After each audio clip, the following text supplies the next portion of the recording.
7. Perkenalkan, nama saya Amanda Vivian Andreans dengan NPM 244111058.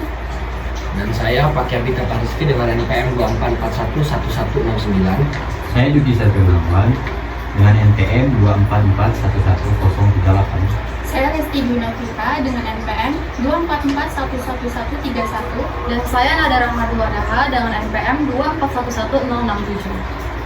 Selamat siang teman-teman, terima kasih sudah hadir dalam Focus Group Discussion ini. Hari ini kita akan membahas topik wacana AMDAL hanya untuk industri beresiko tinggi dalam Omnibus Law. Isu ini sangat penting karena menyangkut masa depan lingkungan dan kemudahan usaha di Indonesia. Jadi, mari kita bahas secara mendalam dan kritis. Kita mulai dari Duki, disilakan. Terima kasih Manda. Menurut saya kebijakan membatasi AMDAL hanya untuk industri beresiko tinggi memang terlihat efisien di atas kertas, tapi saya khawatir ini justru membuka celah besar untuk kerusakan lingkungan yang tidak terdeteksi sejak awal. Masalahnya adalah banyak industri yang awalnya tampak beresiko rendah ternyata dalam praktiknya berdampak besar, terutama di sektor agribisnis dan tambang kecil-kecilan. Saya setuju dengan Wiki. Kita bicara soal AMDAL bukan hanya untuk mengurus izin, tapi untuk memetakan dan memecahkan dampak lingkungan sejak awal. Kalau hanya untuk bergantung pada pengawasan setelah usaha berjalan, itu namanya reaktif, bukan preventif. Dan jangan lupa, Indonesia punya sejarah panjang soal izin yang disalahgunakan, dari reklamasi, kebakaran hutan, sampai pabrik limbah ilegal. Maaf, saya potong sedikit, Resti. Saya tidak menyangkal pentingnya AMDAL, tapi coba kita lihat dari sisi pelaku usaha kecil dan menengah.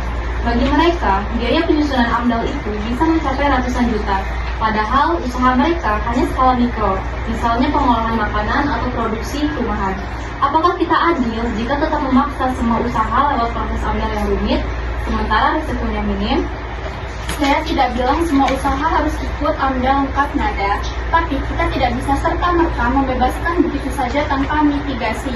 UKL atau UPL memang bisa jadi solusi, tapi implementasinya selama ini lemah. Banyak pelaku usaha yang hanya tanda tangan dokumen tapi tidak pernah diawasi pelaksanaannya.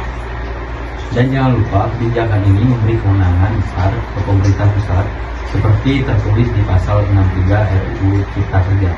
Artinya, pemerintah daerah bisa kehilangan kontrol atas wilayahnya, padahal mereka yang paling tahu kondisi lingkungan di daerah-daerah masing-masing ini rawan konflik kepentingan dan bisa menyingkirkan suara masyarakat lokal. Saya akui itu memang jadi catatan penting, tapi justru dengan sentralisasi, pemerintah bisa lebih tegas dalam penegakan hukum.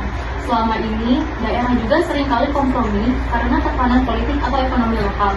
Jadi menurut saya, standar nasional justru bisa menciptakan keseragaman dan daya paksa yang lebih kuat. Menarik. Jadi di sini kita melihat adanya tarik ulur antara efektivitas kebijakan dan resiko desentralisasi. Pertanyaan saya, apakah kita bisa mengembangkan mekanisme klasifikasi resiko yang benar-benar objektif, transparan, dan tidak mudah dimanipulasi? Itu bisa dilakukan, tapi harus melibatkan pakar lingkungan, akademis, dan LSM sebagai pihak independen. Jangan hanya pemerintah dan pelaku usaha yang menyusun klarifikasi. Harus ada suara dari masyarakat sipil agar klarifikasi ini tidak jadi formalitas. Dan penting juga untuk melibatkan warga lokal dalam proses penyusunan dan pemantauan. Masyarakat yang tinggal di sekitar proyek punya hak tahu dan hak bicara. Mereka yang akan terdampak langsung kalau ada limbah atau pencemaran. Saya tidak keberatan dengan usulan itu, tapi tolong juga dipikirkan bagaimana caranya agar proses ini tidak memperlambat izin usaha. Indonesia butuh investasi, butuh pencipta lapangan kerja. Jangan sampai niat baik menjaga lingkungan justru jadi alasan investor hengkang karena birokrasi terlalu berat. Baik, saya rasa kita sudah menyentuh hampir semua sisi penting dari isu ini. Notulen, silakan bacakan ringkasan poin-poin utama diskusi kita. Baik, berikut ini ringkasan FGD. Yang pertama, AMDAL tetap dianggap sebagai instrumen kunci untuk mencegah kerusakan lingkungan, terutama bagi industri beresiko tinggi. Yang kedua, perlu klarifikasi resiko yang objektif, transparan, dan disusun oleh pihak independen, tidak hanya pemerintah dan pelaku usaha. Yang ketiga, untuk usaha skala kecil, diberlakukan UKL dan UPL dengan pengawasan ketat dan berkala.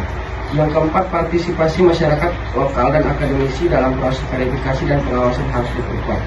Yang kelima, pemerintah pusat perlu menetapkan standar nasional tetapi tidak mengabaikan peran pemerintah daerah yang lebih memahami konteks lokal. Yang terakhir, harus ada keseimbangan antara perlindungan lingkungan dan kemudahan investasi untuk menciptakan pertumbuhan ekonomi yang berkelanjutan. Terima kasih. Terima kasih semuanya atas diskusi yang sangat konstruktif. Saya harap hasil diskusi ini bisa menjadi masukan berharga jika kita ditanya, mana yang lebih penting, pembangunan atau lingkungan? Jawabannya adalah keduanya harus dijaga dan dijalankan berdampingan. Dengan ini, fokus group discussion kita tutup.